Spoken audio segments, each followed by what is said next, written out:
আল্লাহ বলছেন, বান্দা শোন, এই পৃথিবীতে আমি তোকে সৃষ্টি করেছি। বাপের 4টে অঙ্গ, মায়ের 4টে অঙ্গ, মোট 8টা, আর আমি আল্লাহ দিই 5টা। 13টা অঙ্গ দিয়ে, 13টা জিনিস দিয়ে আমি আল্লাহ তোকে তোর মায়ের পেটে তৈরি করেছি। তোর দেহের মধ্যে 9টা ছিদ্র দিয়েছি। কটা কটা? এগুলো মাথায় রাখুন। আমার বক্তব্য শুনতে গেলে এগুলো খুব গুরুত্বপূর্ণ পয়েন্ট। এই পয়েন্টগুলো না জানলে বেকার ওয়াজ করা। যদি আপনারা বলেন ইতিহাসের ওয়াজ করব, 2 ঘন্টা যদি একটা ঘটনা ধরি, it is very simple matter, কিন্তু এই জিনিসগুলো আপনি শুনতে পাবেন না। আল্লাহ বলছে মানব দেহের মধ্যে কটা ছিদ্র আছে? 9টা ছিদ্র আছে। প্রত্যেকের দেহের মধ্যে আল্লাহ 9টা ছিদ্র দিয়েছে। কি কি বলুন তো দেখি? এই দেখেন, 2 চোখ, 2 নাক, 2 কান, 6, একটা গাল, 7, সামনে পেছনে, এই হলো 9টা ছিদ্র। মানুষের 9টা ছিদ্রের যে কোনো একটা ছিদ্র দিয়ে আল্লাহ আত্মা বের করে নেয়। মনে রাখবেন, কত মানুষ মারা গেছে দেখবেন চোখটা চেয়ে আছে, কত মানুষ মারা গেছে চোখটা বন্ধ, গালটা হাঁ করে আছে, কত মানুষ মারা গেছে চোখটা বন্ধ, গালটাও বন্ধ আছে, কিন্তু কানটা খাড়া হয়ে আছে। ঠিক না বেঠিক? আরো অনেক আকৃতি বিকৃতি হয়ে যায়। কিন্তু মোমেন ব্যক্তির আত্মাটাকে আল্লাহ পাক এমন ভাবে ফেরেশতার মাধ্যমে বের করে, ও মোমেন ব্যক্তি নিজেই বুঝতে পারে না। জোরে বলুন সুবহানাল্লাহ। তো আমার বাপেরা, এবারে আসছি। আল্লাহ বলছেন তোর দেহের মধ্যে 4টে অঙ্গ হলো গুরুত্বপূর্ণ। কয়টা বাবা? 4টে অঙ্গ গুরুত্বপূর্ণ। এজন্য এই 4টে অঙ্গ আপনারা ঠিক রাখবেন। আপনার শরীরের মধ্যে 4টে অঙ্গ ঠিক রাখবেন। 1 নাম্বার আল্লাহ বলছেন ব্রেন। কি বললো? ব্রেনটাকে ঠিক রাখবেন। মাথাটাকে গরম করবেন না, মাথাটাকে ঠিক রাখবেন। 2 নাম্বার হলো হার্টটাকে ঠিক রাখবেন। হার্ট ব্লক যাতে না হয় সে চেষ্টা করবেন। 3 নাম্বার হলো লিভারটাকে ঠিক রাখবেন। ফ্যাটি লিভার হয় বেশিরভাগ লোকের। শুনে নিন, আল্লাহ পাক জানেন বান্দা আখেরি জামানায় এত খাওয়া খাবে বা বিভিন্ন কারণে তার ফ্যাটি লিভার হবে। তো ফ্যাটি লিভারকে ঠিক করার জন্য আল্লাহ পাক পৃথিবীতে একটা খাবার তৈরি করেছে। বলতে পারেন লিভারের সবথেকে একটা দামি খাবারের নাম, লিভারের সবথেকে উপকারী খাবারের নাম কি বলতে পারেন? আমার বাপেরা শুনে নিন, লিভারের সবথেকে উপকারী খাবার হলো কি জানেন? পেঁপে। কি বললাম? পেঁপে খারাপ খাবার নয়। পেঁপে এমন একটা খাবার, লিভারের উপকারী খাবার। চলুন, 4 নাম্বার অঙ্গ হলো মানব দেহের মধ্যে 4 নাম্বার অঙ্গটি হলো খুব গুরুত্বপূর্ণ। সেটি হলো কি? কিডনি। কি বললাম? কিডনি। এই কিডনিটাকে ঠিক রাখবেন। আল্লাহ বলেছেন বান্দা তোর কিডনিটাকে সুন্দর করে তৈরি করেছি, তুই তোর কিডনিটাকে ঠিক করে রাখার জন্য পর্যাপ্ত পরিমাণ পানি পান করবি। মেডিকেল সায়েন্স বলছে, বিজ্ঞান বলছে যে সারা দিনে কমসে কম 4 থেকে 6 লিটার পানি পান করতে হবে। আর আপনি সারা দিনে 4 থেকে 6 লিটার পানি পান করে না, 4 গ্লাস পানি পান করে। ঠিক না বেঠিক? তা আপনার কিডনিতে পাথর জমবে না, কি হবে? মনে রাখবেন, কথাগুলো খারাপ নয়, খুব গুরুত্বপূর্ণ কথা। এরপরে আল্লাহ বলছেন বান্দা শোন, তোর দেহের মধ্যে 3টে জিনিস আছে আলাদা। কটা? 3টে। এই দেখেন, এ মুরব্বী বসে আছেন, উনি পুরুষ, আমি একজন পুরুষ। আপনারা যারা বসে আছেন সামনে পুরুষ, আমি একজন পুরুষ। আচ্ছা, পার্থক্যটা কি? আপনার মধ্যে যা যা আছে আমার মধ্যে তাই আছে, কিন্তু 3টে জিনিস আলাদা আছে। শুনে নিন, খুব গুরুত্বপূর্ণ কথা এগুলো। 1 নাম্বার হলো ব্লাড। কি বললাম? রক্ত।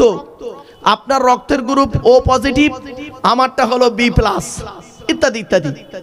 ব্লাডের 4টে গ্রুপ আছে, এ বি, এবি আর ও, প্রত্যেকটার মাইনাস প্লাস।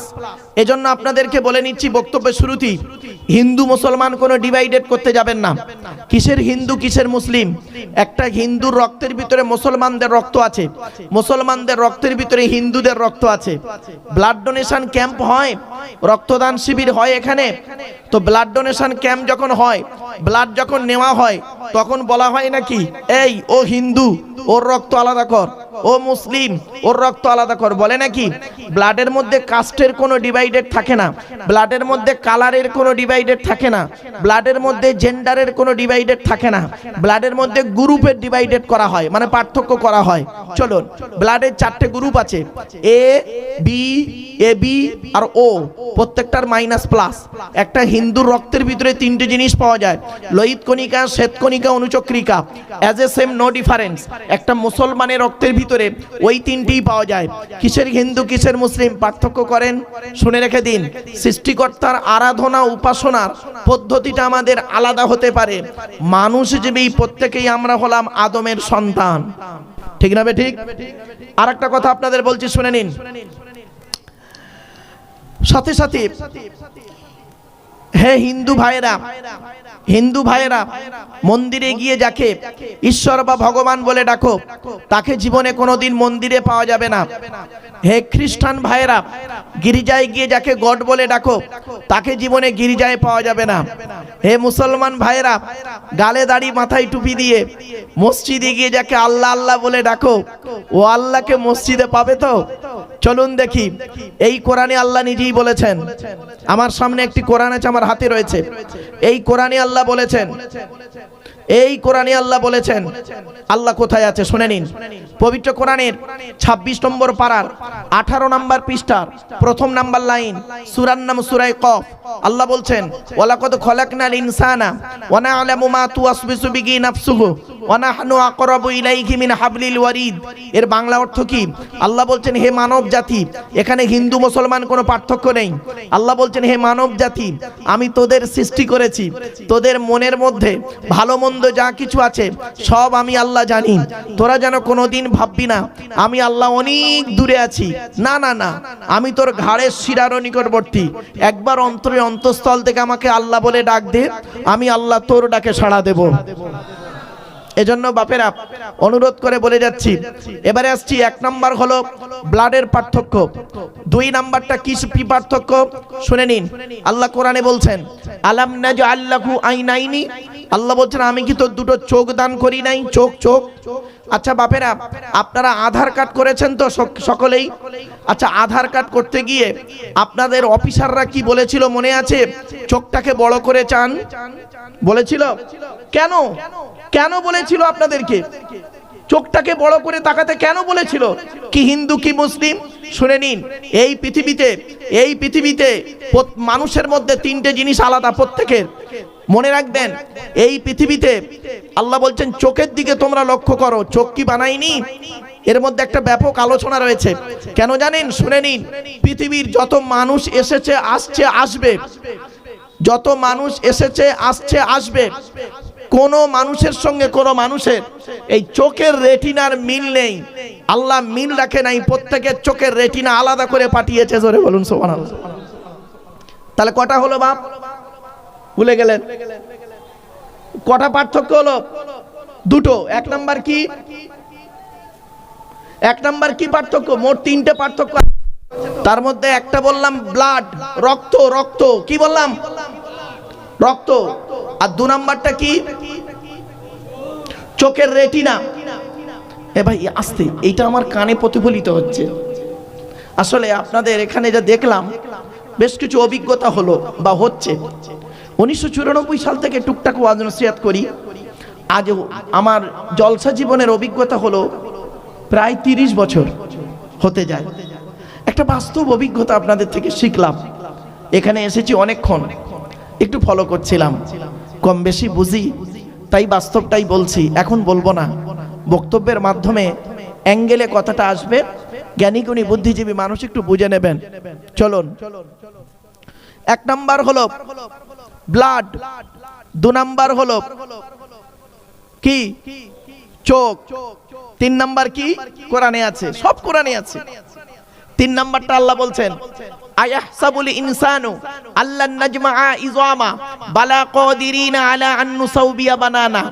পবিত্র কোরআন 29 নম্বর পারা, সূরার নাম সূরা কিয়ামা, 4-5 নম্বর আয়াতে আল্লাহ বলছেন, হে মানব জাতি, তারা কি মনে করে আমরা মরে গেলে পচে গলে হাড় হয়ে যাব, কবরে গেলে মরে পচে গলে হাড় হয়ে যাব, পুড়ে আমরা ছাই হয়ে যাব, কিয়ামতের মাঠে আল্লাহ মনে হয় আর তুলতে পারবে না।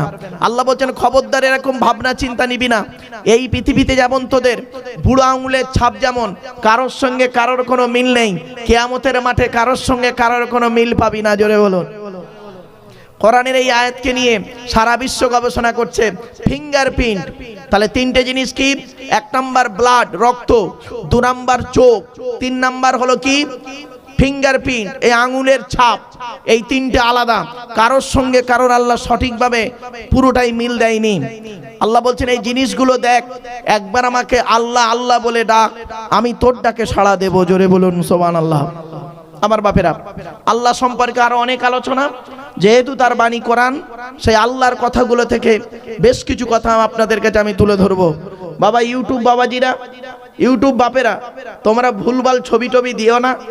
ইউটিউবওয়ালাদেরকে আমি বলছি, তোমরা বাজে থাম্বল দিও না আর বাজে হেডিং দিও না। তাতে করে সাধারণ মানুষের কাছে আমি খারাপ হব না বাবা, তোমরা খারাপ হবে। তোমরা ছাড়লে গোটা বক্তব্য ছাড়ো, কেটে কেটে যদি ছাড়তে চাও তাহলে বাজে ছবি দিয়ে ছেড়ো না। অনুরোধ করছি, এই ইউটিউবের মাধ্যমে মানুষ অপমানিত হয়, লাঞ্ছিত হয়, গালিগালাজ খায়, আবার মানুষ জেলও খাটে। ঠিক না বে ঠিক?